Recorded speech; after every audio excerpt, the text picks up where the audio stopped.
நல்லா மெமரைஸ் பண்ணி எல்லா ஓப்பனிங் எல்லா வேரியேஷன்ஸ்லாம் மெமரைஸ் பண்ணிட்டு அவங்க வந்துடுறாங்களோ, இந்த கேம் வந்துட்டு ஒரு ரோட் லேர்னிங் மாதிரி மாறிக்கிட்டு இருக்கோ, இது ரைட்டா தப்புங்களா?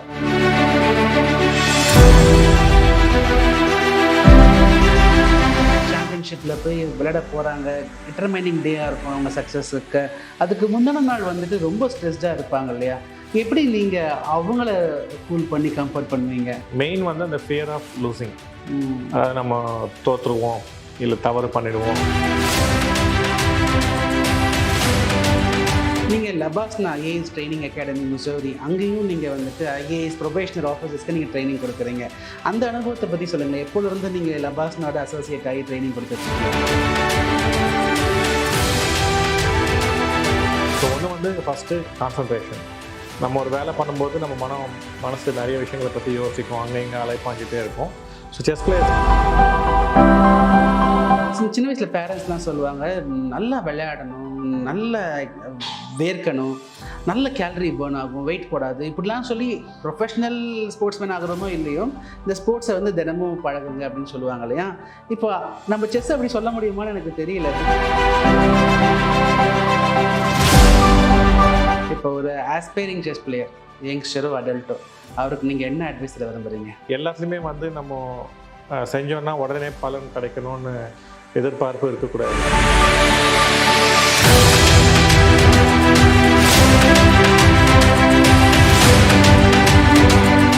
எனக்கு கொஞ்சம் செஸ்ஸில் ஆர்வம் கொஞ்சம் கொஞ்சமாக எனக்கு வர ஆரம்பிக்கேன். கொஞ்சம் கற்றுக்கிட்டு நான் சில செஸ் கிளப்ஸ் கண்டக்ட் பண்ணுற கேஷுவல் டோர்னமெண்ட்ஸ்லாம் போய் பார்க்கும்பொழுது சின்ன பசங்க வராங்க, ரொம்ப நல்லா விளையாடுறாங்க. பட் எனக்கு ஒரு ஃபீலிங் இருக்குது, நான் தப்பாக கூட இருக்கலாம் சார். அவங்க எல்லா மூவ்ஸையும் ப்ரெடிக்ட் பண்ணிட்டு வராங்களா? எல்லா வேரியேஷன்ஸ் நான் என்ன ஓப்பனிங் பண்ணாலும் யோசிக்காமலே அடுத்து அவங்க ஒரு மூவ் எடுத்து வச்சிடுறாங்க. அதே மாதிரி அங்கேருந்து ஒரு வேரியேஷன் போனாலும் அதுக்கும் they have a readymade template with them. ஆனால் எப்பயாச்சும் ஒரு அன்கன்வென்ஷனல் மூவ் பண்ணும்பொழுது அவங்க ஃபம்பிள் ஆகிடுறாங்க. எனக்கு தெரியல, ஐ மே பி ராங், தட் நல்லா மெமரைஸ் பண்ணி எல்லா ஓப்பனிங் எல்லா வேரியேஷன்ஸ்லாம் மெமரைஸ் பண்ணிட்டு அவங்க வந்துடுறாங்களோ, இந்த கேம் வந்துட்டு ஒரு ரோட் லேர்னிங் மாதிரி மாறிக்கிட்டு இருக்கோ, இது ரைட்டாக தப்புங்களா? இப்போ ஒரு நல்ல செஸ் பிளேயர் ஆகணும்னா சில கேப்பபிலிட்டிஸ் வேணும். ஒன்று மெயின் வந்து அனலிட்டிக்கல் ஸ்கில். அனலிட்டிக்கல் ஸ்கில்னால் ஒரு விஷயத்தை பற்றி பல ஆங்கிள்லேருந்து அந்த விஷயத்தை பார்த்து அதை புரிஞ்சிக்க ட்ரை பண்ணி அதை பற்றி யோசித்து கடைசியாக நம்ம ஒரு முடிவு எடுக்கணும். ஸோ அந்த decision making process of analysing, இதில் வந்து மெமரியும் யூஸ் ஆகும். நம்ம ஏற்கனவே இந்த மாதிரி சூழ்நிலையை பார்த்துருந்தோம், படிச்சிருந்தோம் அப்படின்னா அந்த ஞாபகத்தை வச்சு நம்ம அதை இன்னும் பெட்டராக ஹேண்டில் பண்ணலாம். ஸோ செஸ்ஸில் வந்து ஓப்பனிங், மிடில் கேம், எண்ட் கேம்னு 3 ஃபேஸஸ் இருக்குது. இந்த ஓப்பனிங் ஃபேஸில் நம்ம ஓரளவுக்கு மனப்பாடம் பண்ண முடியும், ராட் லேர்னிங் பண்ண முடியும். பட் அந்த ராட் லேர்னிங்கும் ஒரு புரிதல் இல்லாமல் வெறும் மகடிக்கிற மாதிரி ராட் லேர்னிங்காக இருந்ததுன்னா அது நமக்கு அண்டர்ஸ்டாண்டிங் இருக்காது. லாங் ரன்னில் நம்ம க்ரோத்துக்கு அது யூஸ்ஃபுல்லாக இருக்காது. ஓகே. ஸோ நான் வந்து நார்மலாக ஓப்பனிங் மெமரைஸ் பண்ணுறது என்கரேஜ் பண்ண மாட்டேன். ஓப்பனிங்கை நான் நார்மலாக சொல்லித்தர மாட்டேன். நீங்கள் ஏதாவது புக்கை பார்த்து கற்றுக்கோங்கன்னு சொல்லிடுவேன். நான் மெயினாக middle game and end game basically எப்படி யோசிக்கணும், ஒரு சுச்சுவேஷனை எப்படி பார்க்குறோம், அதில் எது முக்கியம் எது முக்கியம் இல்லை, அது எப்படி கண்டுபிடிக்கிறது, அதுக்கப்புறம் எப்படி நம்ம கான்சன்ட்ரேட் பண்ணுறோம், எப்படி அனலைஸ் பண்ணுறோம், எப்படி டெசிஷன் எடுக்கிறோம், எப்படி இவாலுவேட் பண்ணுறோம். இவாலுவேட்னா இது நமக்கு நல்லதா கெட்டதா, இது மாதிரி கம்பேர் பண்ணி பார்க்கறது. ஸோ இதெல்லாம் வந்து ரொம்ப இம்பார்ட்டன்ட் ஸ்கில்ஸ். ஸோ இதெல்லாம் கற்றுக்கிட்டு நம்மளால் ஓப்பனிங் தெரியலன்னா கூட அதுக்கப்புறம் பிரச்சனை வந்தாலும் சமாளிச்சிடலாம். பட் இதெல்லாம் இந்த திறமைகள்லாம் இல்லாமல் வெறும் ராட்டில் நீங்கள் இருந்ததுன்னா நம்ம ஓரளவுக்கு ஞாபகம் இருக்கிற வரைக்கும் ஆடிடுவோம். அதுக்கப்புறம் புது சுச்சுவேஷன் வரும்போது பிரச்சனையில் மாட்டிப்போம். இப்போ என்ன மாதிரி ஒருத்தர் எடுத்துக்கலாம், எனக்கு ஒரு ஆர்வம் வந்திருக்கு, நான் உங்களெல்லாம் பார்க்குறேன், இந்த ஆர்வத்தில் நான் செஸ் நான் இன்னும் அதிகமாக நான் விளையாட ஆசைப்பட்றேன், டோர்னமெண்ட்ஸ்லாம் போகிறேன். இப்போ என்ன கூட ஒரு ஆஸ்பிரேஷன் இருக்கலாம் இல்லையா, நான் ஒரு கிராண்ட் மாஸ்டர் ஆக முடியுமா? அப்போ என்னால் ஆக முடியுமா? இந்த ஏஜ்லாம் நான் ஸ்டார்ட் பண்ணிலாம் ஆக முடியுங்களா? இந்த உலகத்தில் வந்து நார்மலாக கிராண்ட் மாஸ்டர்ஸ் வந்து ஒரு 30 வயதுனா எனக்கு ஆப்பர்ச்சுனிட்டி இல்லை. நான் சின்ன வயசில் இருக்கும்போது எனக்கு இந்த அவேர்னஸ் இல்லை. இன்னைக்கு ஒரு அவேர்னஸ் வருது.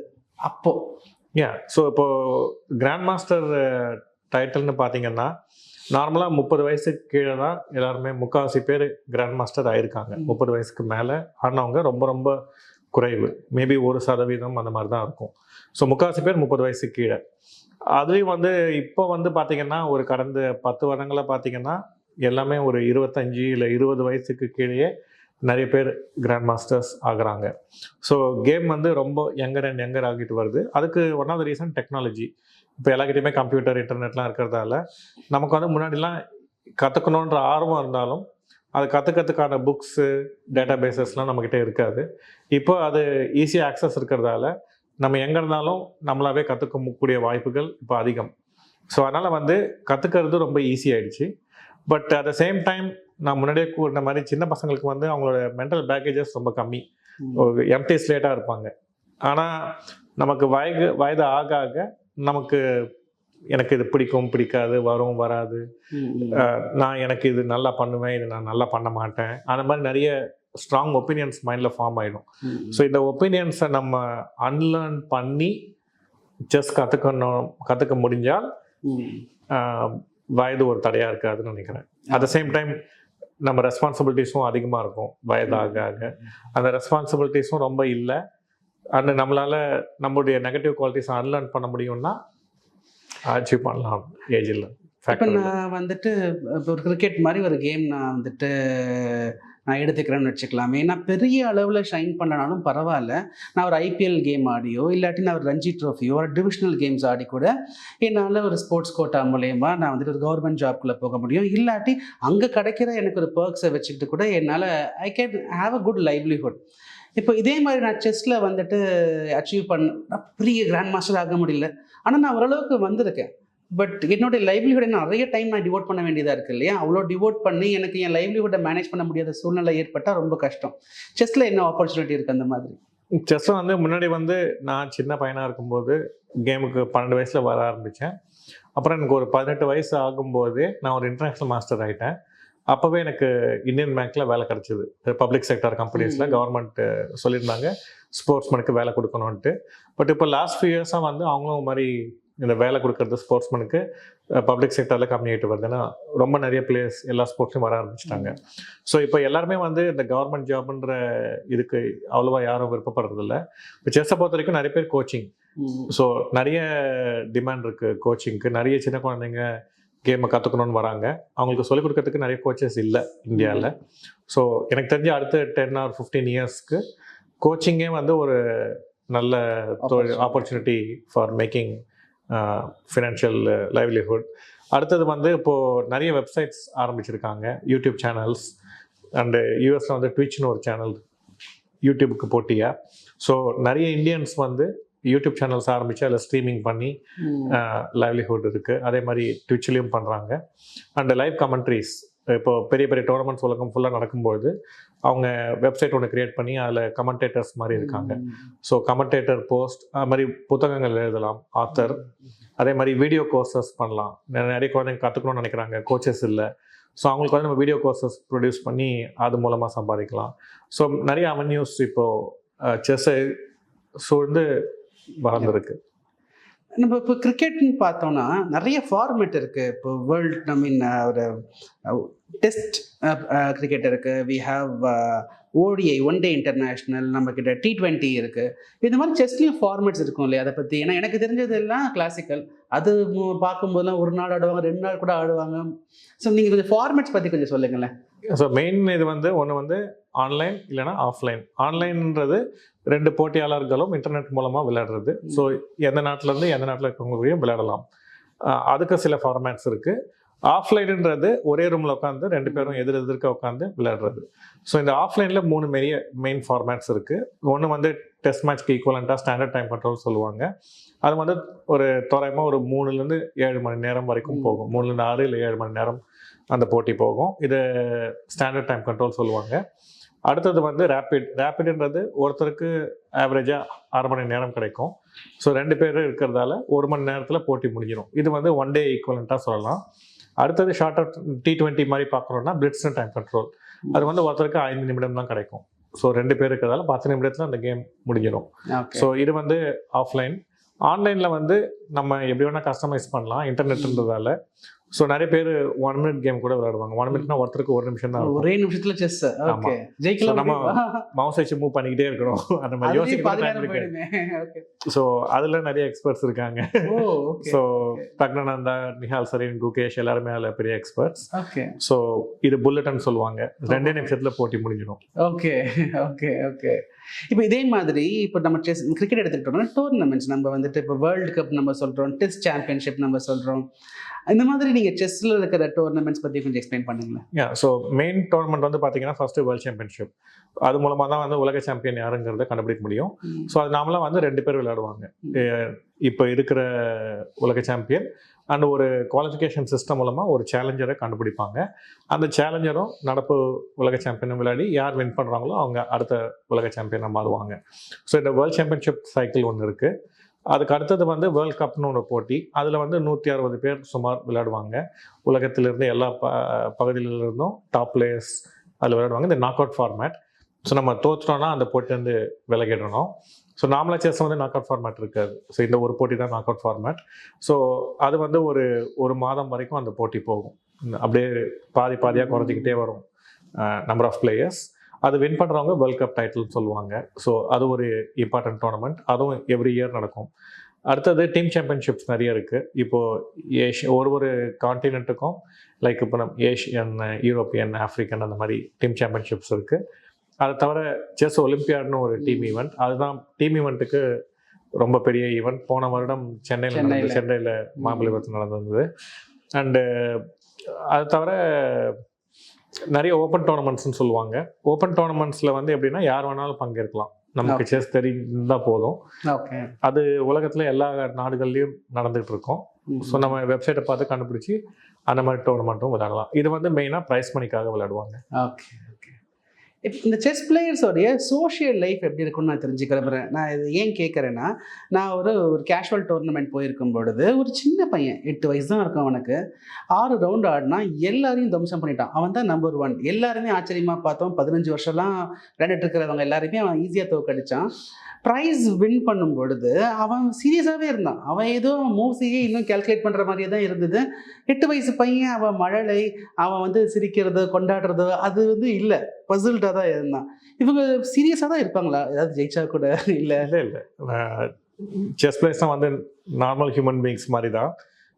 அவங்களுக்கும் எல்லா எமோஷன்ஸ் எல்லாமே இருக்குது. பட் செஸ்ஸை பொறுத்த வரைக்கும் நம்ம கான்சன்ட்ரேஷன் வந்து ரொம்ப முக்கியம். நம்ம கேமில் வந்து வேறு எதை கான்சன்ட்ரேஷன் பண்ணணும்னா நம்ம வேறு எதை பற்றி யோசிக்கக்கூடாது. வேறு எதை பற்றி யோசிச்சோன்னா நம்ம கான்சன்ட்ரேஷன் போயிடும்.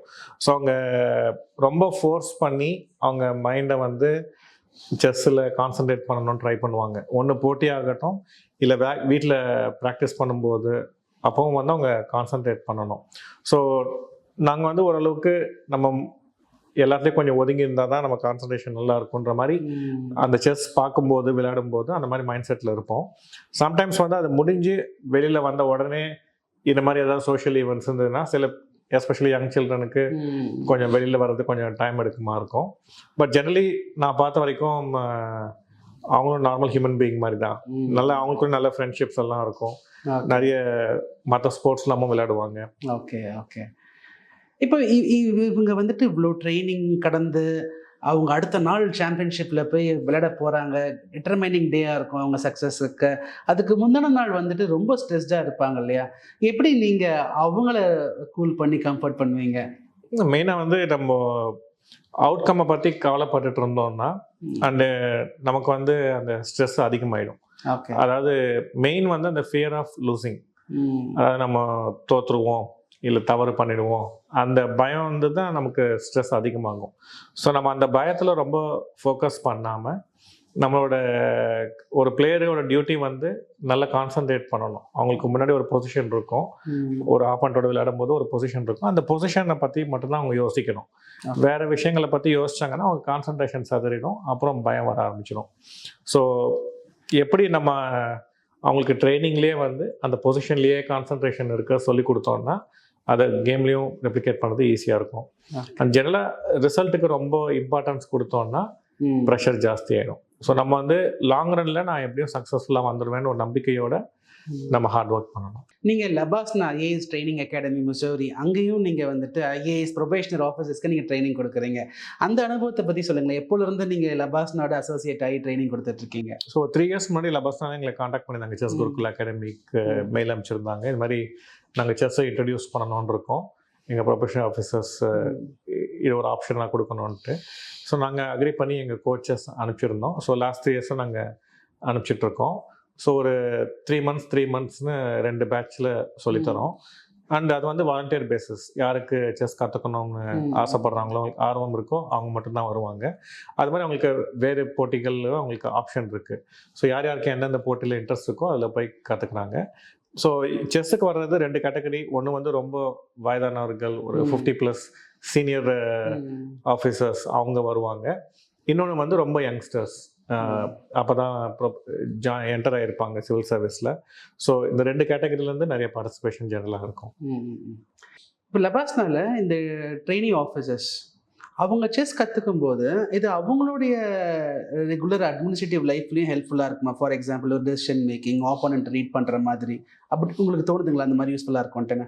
நான் எப்படி பார்க்குறேன்னா, செஸ்ஸுன்னு இல்லை, எந்த ஒரு ஆக்டிவிட்டி, இப்போ நான் ஒரு கார் டிரைவராக இருந்தாலும் நான் அதை வந்து ரொம்ப ஒரு ஈடுபாட்டோடு என்ஜாய் பண்ணி சீரியஸாக நல்லா ஸ்கில்ஃபுல்லாக அந்த வேலையை செஞ்சால் எனக்கு அந்த நிறைய நல்ல குவாலிட்டிஸ் அதுவும் டெவலப் ஆகும்.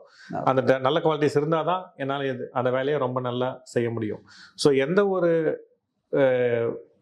துறையிலையும் நம்மளோட திறமையை வளர்த்துக்கிட்டு நம்ம திறமையை நல்லா காமிச்சு ஒரு முழு ஈடுபாட்டோட ஹார்ட் ஒர்க் பண்ணால் நிறைய நல்ல குவாலிட்டிஸ் நமக்கு வரும். ஸோ அந்த வகையில் பார்த்தா செஸ்ஸு நல்லா பண்ணாலும் அதுலேருந்து நல்ல குவாலிட்டிஸ் கிடைக்கும். செஸ்ஸில் ஒரு ஸ்பெஷாலிட்டி என்னென்னா, இது ஒரு மென்டல் ஜிம்னேஷியம் சொல்லலாம். இது நிறைய மென்டல் ஸ்கில்ஸை இம்ப்ரூவ் பண்ணும். ஸோ ஒன்று வந்து ஃபஸ்ட்டு கான்சன்ட்ரேஷன். நம்ம ஒரு வேலை பண்ணும்போது நம்ம மனசு நிறைய விஷயங்களை பற்றி யோசிக்கும், அங்கே இங்கே அலைப்பாஞ்சிட்டே இருக்கும். ஸோ செஸ் பிளேயர்ஸ்க்கு அது கொஞ்சம் பெட்டராக இருக்கும். அவங்களால அந்த டிஸ்ட்ராக்ஷனை தள்ளி வச்சுட்டு அவங்க செய்கிற வேலையில் கவனம் நல்லா செலுத்த முடியும். ஸோ அந்த கான்சன்ட்ரேஷன் வந்து ரொம்ப நல்லா இம்ப்ரூவ் ஆகும் செஸ்ஸில். இன்னொன்று மெமரைசேஷன் ஸ்கில்ஸ், இன்னொன்று அனலிட்டிக்கல் ஸ்கில்ஸ். அனலிட்டிக்கல் ஸ்கில்ஸ்னால் நம்ம ஒரு விஷயத்தை பல துறைகள்ந்து அணுகிறது, அண்ட் அது எப்படி ஆராயிறோம், எப்படி முடிவெடுக்கிறோம், அந்த மாதிரி. ஸோ இந்த decision making, evaluation skills and strategic thinking சொல்லுவாங்க, லாங் டேர்ம் திங்கிங், அந்த மாதிரி நிறைய யூஸ்ஃபுல் சைட் பெனிஃபிட்ஸ் இருக்குது செஸ் நல்லா விளையாடுறது மூலமாக. ஓகே. சின்ன வயசில் பேரண்ட்ஸ்லாம் சொல்லுவாங்க, நல்லா விளையாடணும், நல்ல வேர்க்கணும், நல்ல கேலரி பேர்ன் ஆகும், வெயிட் போடாது, இப்படிலாம் சொல்லி ப்ரொஃபஷ்னல் ஸ்போர்ட்ஸ்மேன் ஆகிறோமோ இல்லையோ இந்த ஸ்போர்ட்ஸை வந்து தினமும் பழகுங்க அப்படின்னு சொல்லுவாங்க இல்லையா? இப்போ நம்ம செஸ் அப்படி சொல்ல முடியுமான்னு எனக்கு தெரியல. பிகாஸ் நீங்கள் உட்காந்தே விளையாட போகிறீங்க, அதில் என்ன கேலரி பேர்ன் ஆகும்னு எனக்கு தெரியல. நீங்கள் but at the same time நான் படிச்சிருக்கேன், இந்த மாதிரி செஸ் விளையாடினா நிறைய கேலரி பேர்ன் ஆகும்ட்டுன்னு. இது உண்மைங்களா? ஆமாம். ஸோ நம்ம ஃபிசிக்கல் ஆக்டிவிட்டி பண்ணால் கேலரி பேர்ன் ஆகும், அது எல்லாராலையும் புரிஞ்சிக்க முடியும். ஆனால் மென்டலி நம்ம இன்வால்வ்டாக நிறைய வேலை பண்ணிட்டு இருந்தாலும் கேலரி நிறைய பேர்ன் ஆகும். பிரெயினும் வந்து நல்ல கேலரியை பேர்ன் பண்ணுற மசில் தான். ஸோ செஸ் டோர்னமெண்ட் நம்ம உட்காந்து 4 மணி நேரம் ப்ராக்டிஸ் பண்ணி கற்றுக்கிறதா இருந்தாலும் சரி, ஒரு போட்டியில் 2-3 மணி நேரம் விளையாடுறதா இருந்தாலும் சரி, நிறைய கேலரி பேர்ன் பண்ணுவோம். நிறைய டென்ஷன், நிறைய எமோஷன்ஸ் இருக்கும். ஸோ ஆனால் வந்து நம்ம ஃபிசிக்கல் ஃபிட்னஸும் ரொம்ப இம்பார்ட்டண்ட். அதனால் இப்போ இருக்கிற எல்லா நல்ல செஸ் பிளேயர்ஸும் பார்த்தீங்கன்னா அவங்க ஏதாவது 2-3 ஸ்போர்ட் விளையாடுவாங்க. அப்போ அதை தவிர ஜிம் அந்த மாதிரி போய் எக்ஸசைஸும் பண்ணுவாங்க. ஸோ ஃபிசிக்கல் ஆக்டிவிட்டியோட பேலன்ஸும் இருக்கிறது ரொம்ப இம்பார்ட்டண்ட். ஃபைனல் கொஸ்டின் சார், இப்போ ஒரு ஆஸ்பைரிங் செஸ் பிளேயர், யங்ஸ்டரோ அடல்ட்டோ, அவருக்கு நீங்கள் என்ன அட்வைஸ் தர விரும்புகிறீங்க? நான் முன்னாடியே கூறியபடி எது செஞ்சாலும் நம்ம ஒரு முழு ஈடுபாட்டோடு செய்யணும். அண்டு எல்லாத்துலேயுமே வந்து நம்ம செஞ்சோன்னா உடனே பலன் கிடைக்கணும்னு எதிர்பார்ப்பு இருக்கக்கூடாது. சில சமயம் பலன் வந்து பல மாதங்கள் இல்லை பல வருடங்கள் கிடைக்கும். ஸோ அந்த லாங் டேர்ம் திங்கிங் அதுவும் இம்பார்ட்டண்ட். ஸோ இன்றைக்கி நான் ஹார்ட் ஒர்க் பண்ணேன், நாளைக்கு எனக்கு ரிசல்ட் கிடைக்கணுன்ற மாதிரி இருக்கக்கூடாது. ஸோ ஹார்ட் ஒர்க்குன்றது நல்லா என்ஜாய் பண்ணி பண்ணணும், நம்ம பெஸ்ட்டு எஃபர்ட் போடணும். ஸோ கற்றுக்கும் போதும் சரி, ஒரு நம்மளே வீட்டில் உட்காந்து ப்ராக்டிஸ் பண்ணி கற்றுக்கலாம், இல்லைன்னா ஒரு கோச் கிட்ட போய் ப்ராக்டிஸ் பண்ணி கற்றுக்கலாம், இல்லை போட்டிகள் விளையாடுவது மூலமாகவும் கற்றுக்கலாம். எல்லா இடத்துலையுமே நம்ம பெஸ்ட்டு எஃபர்ட் போடணும். என்ஜாய் பண்ணணும். நம்ம அது ரொம்ப ஸ்ட்ரெஸ்ஃபுல்லாக மாற்றிடக்கூடாது. நம்ம செஸ் விளையாடுறோம்னா அது நம்மளை மகிழ்விக்கணும். ஸோ செஸ்ஸை மூலமாக நம்ம மகிழ்ச்சியாக இருக்கணும். ஸோ அதுக்கு வந்து நம்ம ஃபுல் இன்வால்மெண்ட்டோட பண்ணோம்னா அதுக்கான வாய்ப்புகள் அதிகம். ரொம்ப ரொம்ப ரொம்ப நன்றி சார். நீங்கள் இங்கே ஆஃபீஸர்ஸ் ஐஏஎஸ் அகாடமிக்கு வந்து எங்களுடைய பாட்காஸ்ட் இன்டர்வியூவில் கலந்துக்கிறதுக்கு. இங்கே எங்கள் ஆஃபீஸர்ஸ் ஐஏஎஸ் அகாடமியில் எங்கள் டைரக்டரும் செஸ் என்தூசியாஸ்ட், சிஇஓவும் செஸ் என்தூசியாஸ்ட், நிறைய ஃபேக்கல்ட்டி மெம்பர்ஸும் செஸ் என்தூசியாஸ்ட். இங்கே உள்ளுக்குள்ளே வந்து டீச்சிங் ஸ்டாஃப்ஸ், நான் டீச்சிங் ஸ்டாஃப்ஸ்க்குலாம் வந்து செஸ் டோர்னமெண்ட்லாம் வி யூஸ் டு கண்டக்ட். நீங்கள் இங்கே இன்னைக்கு வந்தது எங்களுடைய மோட்டிவேஷன் டுவர்ட்ஸ் செஸ்ஸை வந்து இன்னுமே அதிகப்படுத்தியிருக்கு. எனக்கு பர்டிகுலர்லி உங்களோட கார்னர்ஸ் பண்ணதில் ரொம்ப சந்தோஷம். நிறைய இன்புட்ஸ் நான் கெயின் பண்ணிக்கிட்டேன். ஒன்ஸ் அகெயின் ரொம்ப ரொம்ப நன்றி சார். தேங்க்யூ. நன்றி. தேங்க்யூ.